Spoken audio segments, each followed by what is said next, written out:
देखिए बच्चों, लास्ट अगर टॉपिक की बात करें तो लास्ट टॉपिक में हमने मोशन पढ़ा था। मोशन के अंदर हमने जो थर्ड लॉ था उसके बारे में डिस्कस किया था। ठीक है, तो जो लास्ट टॉपिक था हमारा वो क्या था, आपको पता है कि जो थर्ड लॉ ऑफ मोशन,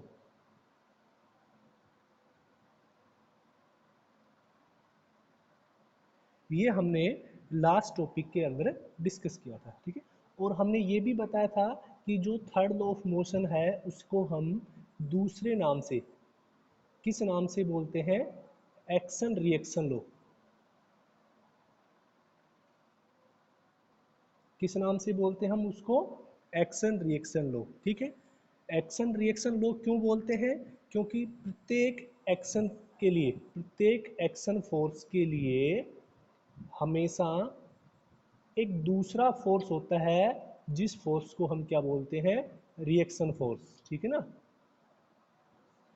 यानी एक्शन और रिएक्शन फोर्स हमेशा एक साथ ही अप्लाई होते हैं। दूसरी चीज हमने क्या बात की थी कि जो मैग्नीट्यूड है एक्शन रिएक्शन का, जो मैग्नीट्यूड है ये क्या होता है, सेम होता है। मैग्नीट्यूड का मतलब समझ रहे हैं आप, कि वैल्यू, जैसे आपसे बोल दिया कि एक्शन फोर्स है अगर 20 न्यूटन का है तो रिएक्शन फोर्स भी 20 न्यूटन का ही होगा। क्लियर, यानी ये दोनों फोर्स हमेशा क्या होते हैं, इक्वल होते हैं।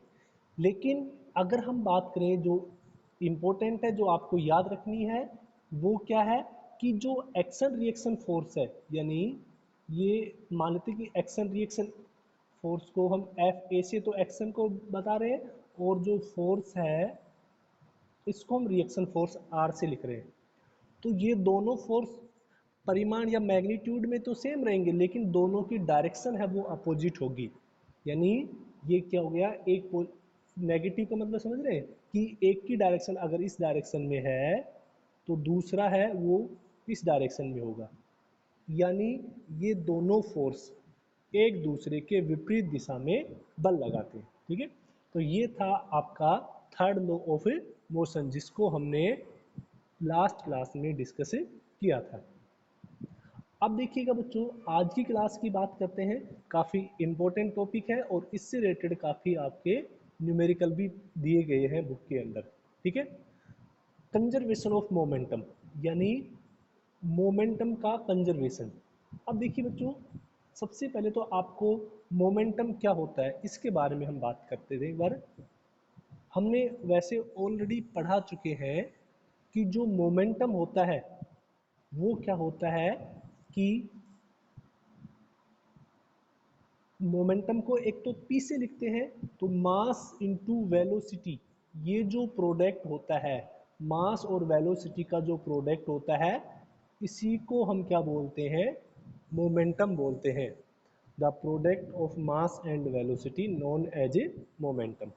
अब देखिए, कंजर्वेशन ऑफ मोमेंटम का मतलब क्या है, इससे आप क्या समझ रहे हैं। कंजर्वेशन का मतलब होता है संरक्षित, कंजर्वेटेड क्वांटिटी। आपने एक लॉ पढ़ा होगा, energy conservation, energy conservation. Energy conservation law क्या कहता है कि एनर्जी को ना तो हम क्रिएट कर सकते हैं, energy neither be create nor be destroyed, यानी एनर्जी को ना तो हम क्रिएट कर सकते हैं और ना ही डेस्ट्रॉय कर सकते हैं। We can change one form to other form.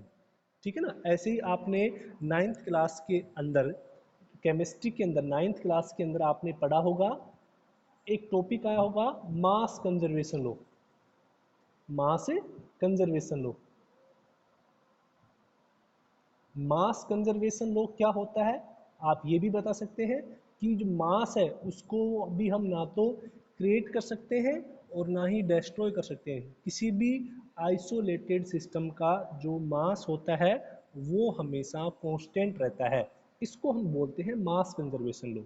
इसके लिए आपने देखो, जैसे कि रिएक्शन कराया आपने एक्स और वाई का रिएक्शन कराया, इसके बाद आपने इधर देखा होगा कोई भी प्रोडक्ट बन रहा है जेड, तो आपने देखा होगा और 10th क्लास में भी जब आपने बैलेंस किया होगा केमिकल इक्वेशन को, तो आपने देखा होगा कि जो टोटल मास होता है रिएक्टेंट का, यानी इन टोटल रिएक्टेंट का जो मास होता है वो हमेशा इक्वल रहेगा किसके, इस प्रोडक्ट के मास के इक्वल रहता है, ठीक है ना।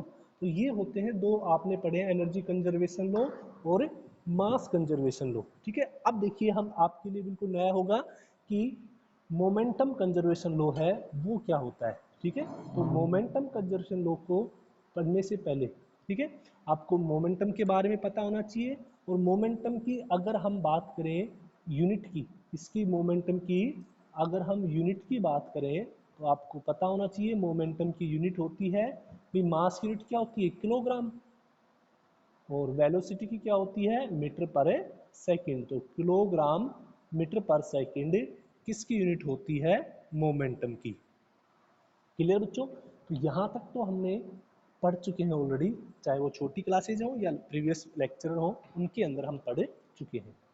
अब हम बात करते हैं कंजर्वेशन ऑफ मोमेंटम। देखिएगा, तो अब आप बिना देखे हुए आप बोल सकते हैं कि कंजर्वेशन ऑफ मोमेंटम क्या होता है, कि किसी भी बॉडी का जो मोमेंटम होता है, किसी भी बॉडी का जो मोमेंटम होता है वो हमेशा कांस्टेंट रहता है। कैसा रहता है, कांस्टेंट रहता है। इसी को हम क्या बोलेंगे, conservation of momentum. In an isolated system the total momentum is conserve. अब ये टर्म्स आपके लिए नई है कि आइसोलेटेड सिस्टम क्या होता है। आइसोलेटेड सिस्टम का मतलब क्या हो गया, जैसे ये एक पार्टिकल है जो दूसरे पार्टिकल से बिल्कुल सेपरेट हो, यानी दूसरे पार्टिकल से वो बिल्कुल लिंक ही नहीं हो, इन दोनों का आपस में कोई लिंक नहीं हो, उसको हम क्या बोलते हैं, यानी ये एक आइसोलेटेड हो गया। यानी इसका अराउंड में जितने भी पार्टिकल हैं उनके द्वारा इसके ऊपर कोई इफेक्ट नहीं पड़ रहा, ठीक है। तो इसको हम बोलते हैं आइसोलेटेड, सेपरेट, बिल्कुल इनडिपेंडेंट ऑन अदर फैक्टर्स। अब देखिए ये एग्जाम्पल बता रखा है आपको, in the spinning top the total momentum is zero. अब यहाँ पर क्या है कि टोटल मोमेंटम कितना है, जीरो है। For every point there is other point on the opposite side that cancel its moment.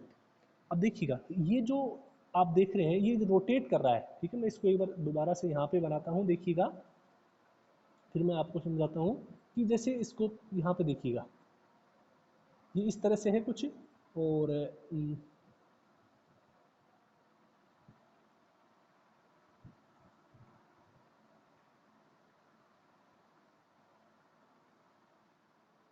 देखा भी होगा आपने, ये रोटेट कर रहा है लगातार, ठीक है ना। अब देखिएगा ये रोटेट कर रहा है इस तरह से, तो आप देखिए दो पॉइंट सेलेक्ट कीजिए। ये पॉइंट हम मान लेते हैं, एक ये पॉइंट है ए और एक पॉइंट ये है बी, समझ रहे हैं ना। अब इन दोनों के बारे में बात करें तो देखिए ये जब ऐसे रोटेट करेगा इस तरह से, ये मान लेते हैं ऐसे घूम रहा है, ठीक है ना, इस तरह से घूम रहा है ये। मैं एक बार नीचे और बना देता हूँ आपको इसकी रोटेशन की डायरेक्शन। ये मान लेते हैं कि इस तरह से घूम रहा है, ठीक है ना।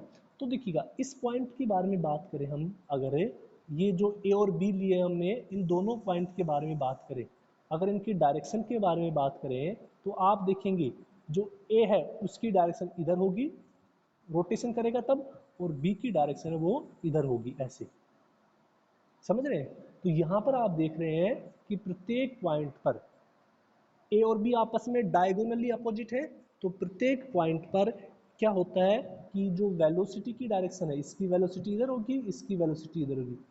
प्रत्येक पॉइंट पर वेलोसिटी क्या है, अपोजिट डायरेक्शन में है, इसलिए यहाँ का जो मोमेंटम है और यहाँ का मोमेंटम वैसे तो बराबर होगा, यानी जो P ऑफ ए वो बराबर होगा किसके, P of A B. P यानी क्या होता है, मोमेंटम।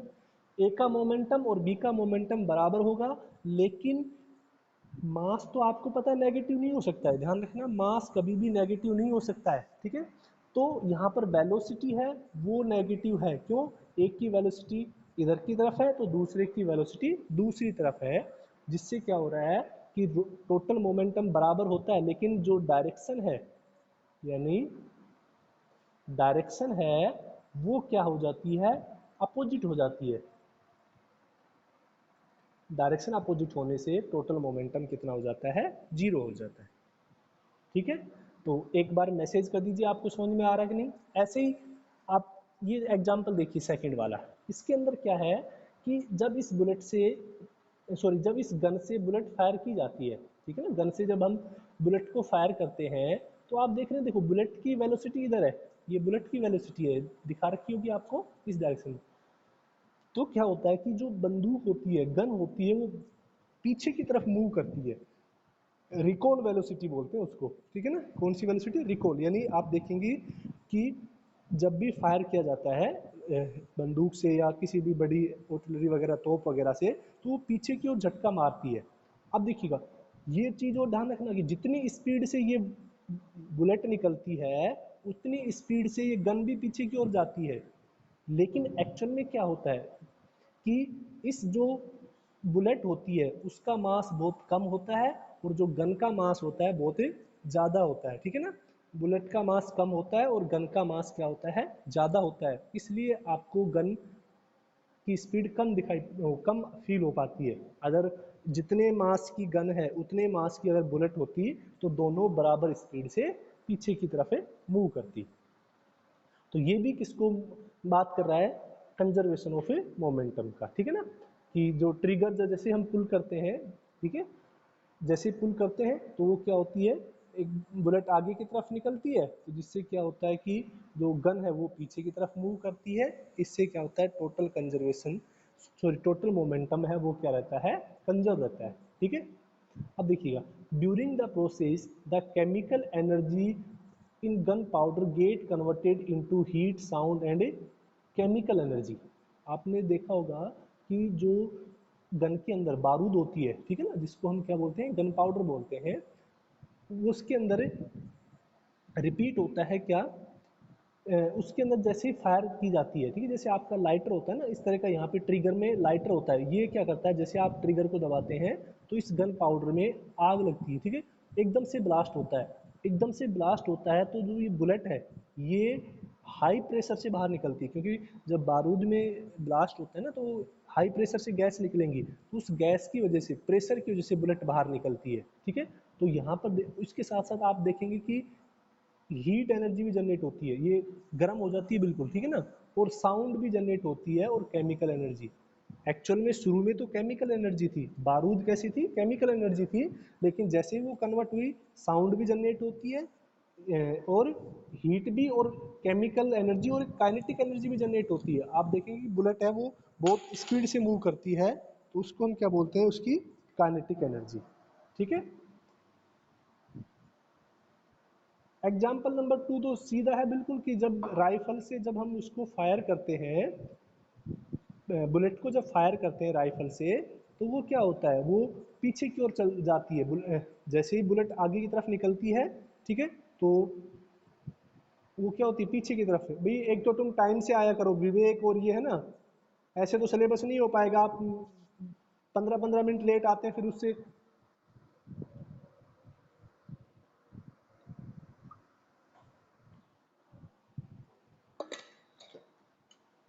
तो ये बताइए सबको समझ में आया कि नहीं? फर्स्ट एग्जांपल में क्या कह रहा है कि जैसे ये रोटेट करता है ना, ये रोटेट कर रहा है, इस तरह से घूम रहा है ये, तो इस पार्ट की जो वेलोसिटी है इस डायरेक्शन में है, और इस पार्ट की जो वेलोसिटी है इस डायरेक्शन में। तो दोनों पार्ट की वेलोसिटी अपोजिट डायरेक्शन में होने की वजह से मोमेंटम कितना हो जाता है? 0 हो जाता है, ठीक है। बताइए समझ में आया कि नहीं? वैसे तो मैं ये नोट्स प्रोवाइड करा दूंगा, आप चाहें तो इसका स्क्रीनशॉट ले सकते हैं।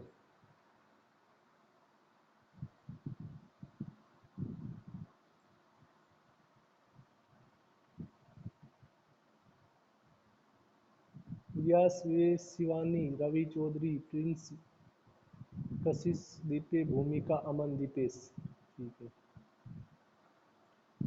चलो।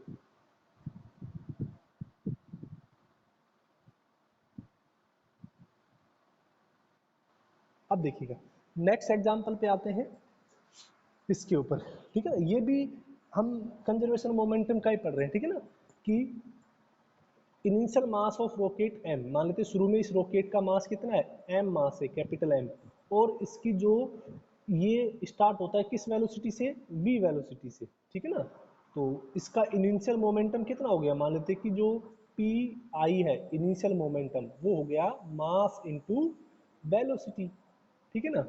अब देखिएगा, आपको पता है कि इस रॉकेट के अंदर गैस है वो बाहर की तरफ निकलती है। रॉकेट इतनी हाई स्पीड से गैस निकलती है जिससे एक रिएक्शन फोर्स लगता है इसके ऊपर की तरफ, इसलिए ये रॉकेट है ये हमेशा ऊपर की ओर चलता है, यानी न्यूटन्स के थर्ड लॉ को फॉलो करता है ये, ठीक है ना। तो हम मान लेते हैं कि इस रॉकेट से पहले इसका मास m था। आपको पता है कि जब इसके अंदर जो फ्यूल है वो बर्न होगा, जलेगा, तो मान लेते हैं कि स्मॉल m मास का जो फ्यूल है वो बर्न हो गया उससे, यानी एक्चुअल में होता है क्या है कि जो गैस होती है, ठीक है ना, गैस होती है वो क्या करती हैं, इसके अंदर से बाहर निकल जाती है, जैसे exact continuously opposite direction of velocity of A rocket, यानी रॉकेट ऊपर की तरफ जा रहा है तो गैस है वो नीचे की तरफ स्पीड से निकलती है, ठीक है। तो मान लेते कि जो गैस है वो m जो मास है, इतनी गैस बाहर निकल गई। तो देखो शुरू में टोटल मास कितना था, कैपिटल M, और अब मास कितना बचेगा, देखो टोटल मास m था, इसमें से स्मॉल m मास की गैस है वो बाहर निकल गई, तो ये मास बचा। अब आपको पता है कि रॉकेट ऊपर की तरफ जाएगा तो हम मान लेते हैं उसकी जो वेलोसिटी है वो पहले जो v वेलोसिटी थी अब वो बढ़कर कितनी होगी, v डैश होगी, कितनी होगी, v डैश, ठीक है। तो फाइनल वेलोसिटी कितनी होगी, v तो पहले थी और v डैश उसकी और बढ़ गई, तो ये टोटल फाइनल वेलोसिटी हो गई।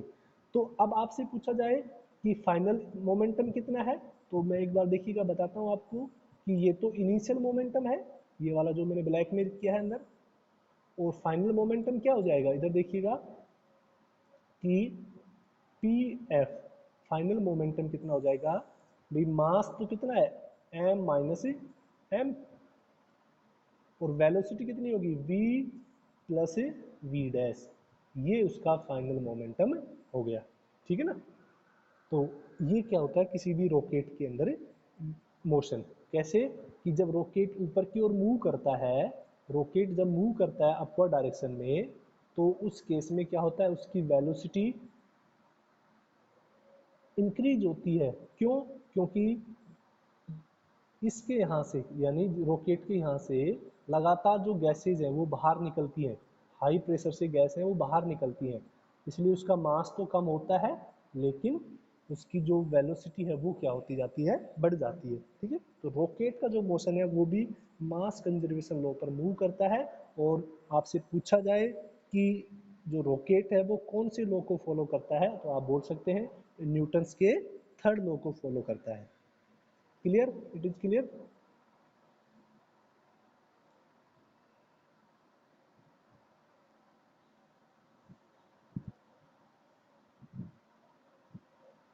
अब देखिएगा नेक्स्ट टॉपिक है कोलिजन ऑफ बॉडीज। कोलिजन का मतलब क्या होता है बता सकते हो कोई,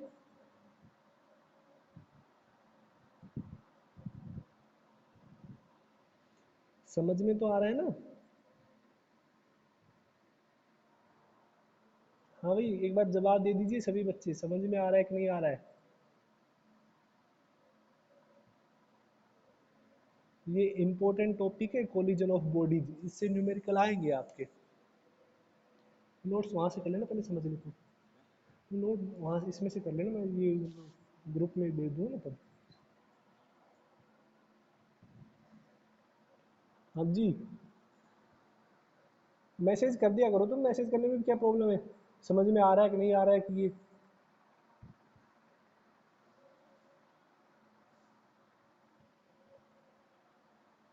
yes sir yes, it is, ठीक है, चलो। अब देखिएगा कोलिजन ऑफ ए बॉडीज, ठीक है। तो कोलिजन के बारे में आपको सभी को पता है, कोलिजन का मतलब होता है स्ट्राइक करना, टक्कर होना, ठीक है ना। कोई भी दो अटैक, हाँ, अटैक अलग चीज होती है, अटैक तो टकराना, हाँ ये सही है भूमिका। अटैक का मतलब तो क्या होता है किसी के ऊपर हमला करना होता है, ठीक है। तो देखिए कोलिजन का मतलब होता है जैसे दो गाड़ियां आ रही है आपस में टकरा गई हैं, ठीक है, तो वो कोलिजन होता है, ठीक है। ये विवेक कुमार कौन सा ही है, ये लड़का तुम्हारे क्लास का है क्या।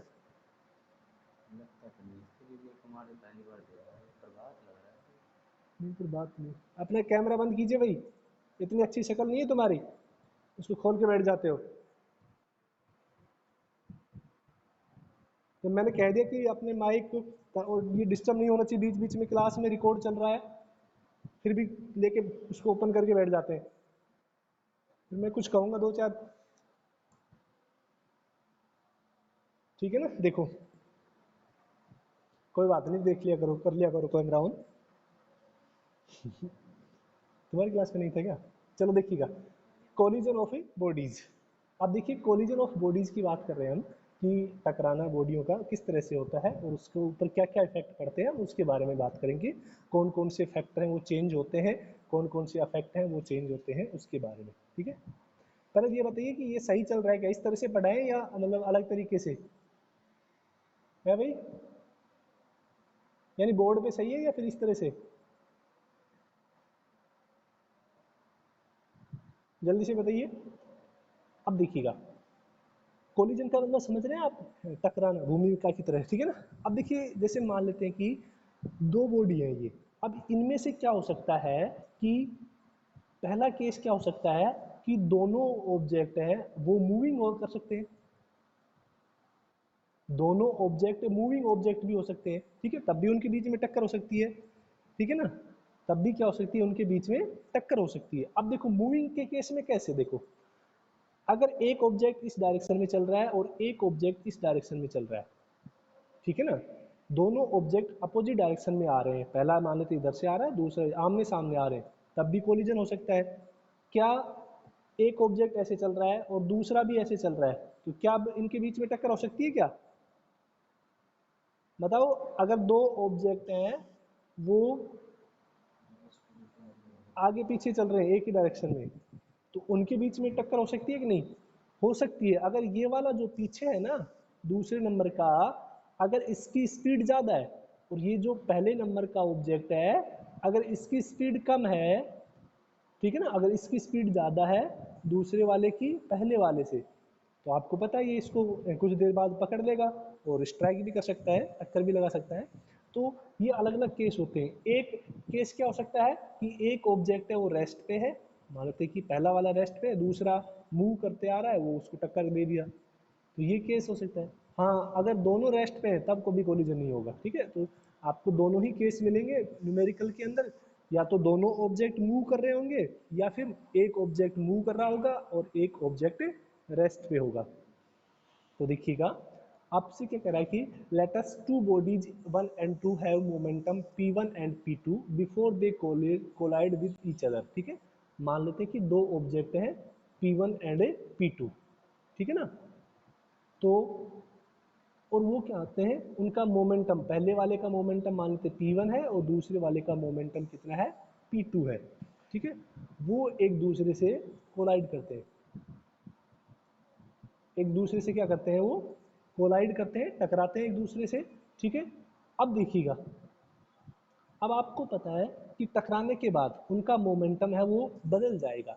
शुरू में उनका मोमेंटम कितना है, पहले वाले का p1 है और दूसरे वाले का मोमेंटम p2 है। मैं इसको वापस से लिख रहा हूँ, देखिएगा। मान लेते हैं कि ये ऑब्जेक्ट पहला है और ये ऑब्जेक्ट दूसरा है, इसका मोमेंटम p1 है टकराने से पहले और इसका मोमेंटम p2 है, तो टोटल मोमेंटम कितना हो गया इनिशियल, भाई p1 प्लस p2, ये हो जाएगा। अब मान लेते हैं कि टकराते हैं और टकराने के बाद इनका मोमेंटम चेंज हो जाता है। मान लेते हैं टकराने के बाद इसका मोमेंटम हो गया P1 डैश, कितना हो गया P1 डैश, और इसका मोमेंटम कितना हो गया P2 डैश। तो अब बताइए मुझे फाइनल मोमेंटम कितना हो जाएगा कि P1 dash plus P2 dash, clear. यानी टकराने के बाद उनका मोमेंटम हो गया P1 और P2 हो गया, क्लियर। अब देखिएगा भाई, न्यूटन सेकंड लॉ क्या कहता है कि चेंज इन मोमेंटम वो किसके प्रोपोर्शनल होता है, फोर्स के, ठीक है ना। तो इन दोनों, पहले के द्वारा दूसरे पे जो फोर्स लगाया जाएगा वो कितना होगा, और दूसरे के द्वारा पहले पे जो फोर्स लगाया जाएगा वो कितना होगा, उसके बारे में बात करते हैं। चेंज इन मोमेंटम, देखो यहाँ तो ये ध्यान रखना ये तो टोटल मोमेंटम है, ठीक है ना, ये क्या है टोटल मोमेंटम है। अगर हम आपसे चेंज की बात करें, चेंज का मतलब क्या होगा, डिफरेंस। जैसे इसका मोमेंटम शुरू में 3 था, इसका मोमेंटम 2 था, टकराने के बाद इनका मोमेंटम कितना बचेगा एक बचेगा, ठीक है ना। तो चेंज इन मोमेंटम कितना हो गया कि final momentum minus initial momentum. अब ये फाइनल, ये ध्यान रखना, ये फाइनल किसका, पहले वाले का फाइनल माइनस पहले वाले का इनिशियल अपॉन डी टी। अरे ये फॉर्मूला लगाया आपको याद हो तो, D P upon D T equal to K, second sorry K नहीं, एक minute, D P upon D T equal to P, sorry F. यही होता है ना second law of motion, change in momentum with respect to time is directly proportional to force. ऐसे ही दूसरे के लिए अगर हम बात करेंगे तो क्या हो गया, final momentum of second minus initial momentum of second upon T. ठीक है, तो इस स्लाइड को आपको नोट करनी है, ठीक है, मैं आपको ग्रुप में सेंड कर दूंगा, ये आपको नोट करनी है, ठीक है। अब देखिएगा भाई, न्यूटन्स का थर्ड लॉ क्या कहता है कि दोनों फोर्स क्या होने चाहिए, बराबर होने चाहिए। न्यूटन्स का थर्ड लॉ क्या कहता है कि दोनों फोर्स हमेशा क्या होने चाहिए, बराबर। यानी पहला फोर्स और ये दूसरा फोर्स, ये दोनों बराबर कर लेंगे हम, तो यहाँ से देखो टी से टी कट जाएगा और ये आपके पास ये आ जाएगा, समझ रहे। तो फाइनल मोमेंटम हमेशा किसके बराबर होता है, इनिशियल मोमेंटम के बराबर होता है, ठीक है। ये बताइए मुझे एक बार समझ में आया या इसको दोबारा से बताऊं दूसरे तरीके से, जल्दी से मैसेज कीजिए।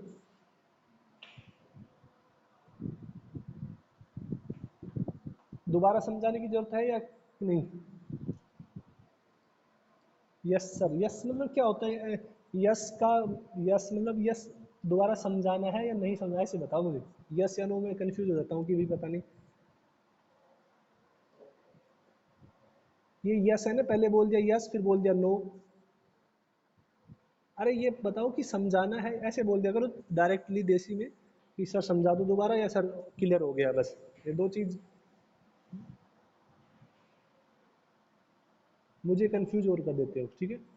सर विवेक बोल रहा है दोबारा समझाते हैं, ठीक है, चलो दोबारा समझा देते हैं। देखिएगा थोड़ा समझने की कोशिश करना, मैं दोबारा से इधर समझाता हूँ आपको, इस वाले पार्ट में इधर देखिएगा। मान लेते हैं कि आपके पास एक ऑब्जेक्ट है, ये एक ऑब्जेक्ट है, इसका मास मान लेते हैं एम है, ठीक है ना। इसका मास कितना हो गया, एम हो गया, ठीक है, या एम वन मान लेते हैं, और ये दूसरा ऑब्जेक्ट है, इसका मास कितना मान लेते हैं एम टू है, ठीक है। इसकी जो पहले वेलोसिटी मान लेते हैं u1 है, और इसकी वेलोसिटी कितनी है u2।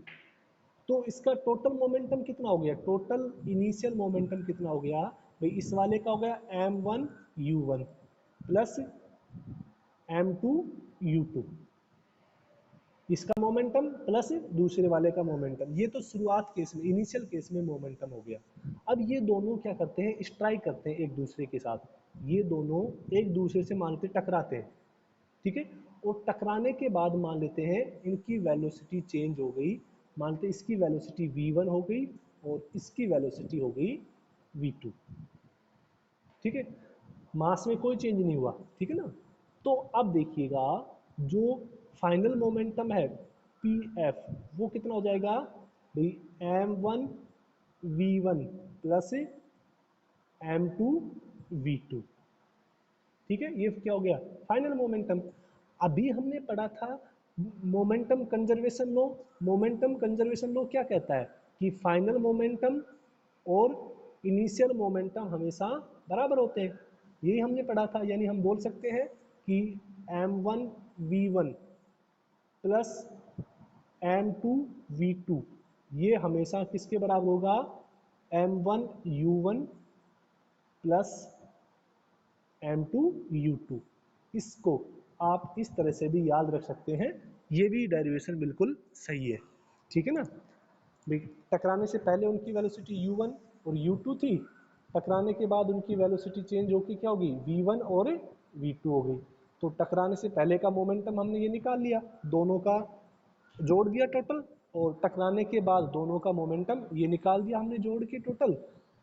अभी हमने पढ़ा था मोमेंटम कंजर्वेशन लॉ, वो क्या कहता है कि मोमेंटम हमेशा कांस्टेंट रहता है, इनिशियल और फाइनल मोमेंटम हमेशा कांस्टेंट रहता है, इसलिए ये क्या हो जाएगा उसका रिजल्टेंट। बच्चों ये है कंजर्वेशन मोमेंट का फॉर्मूला।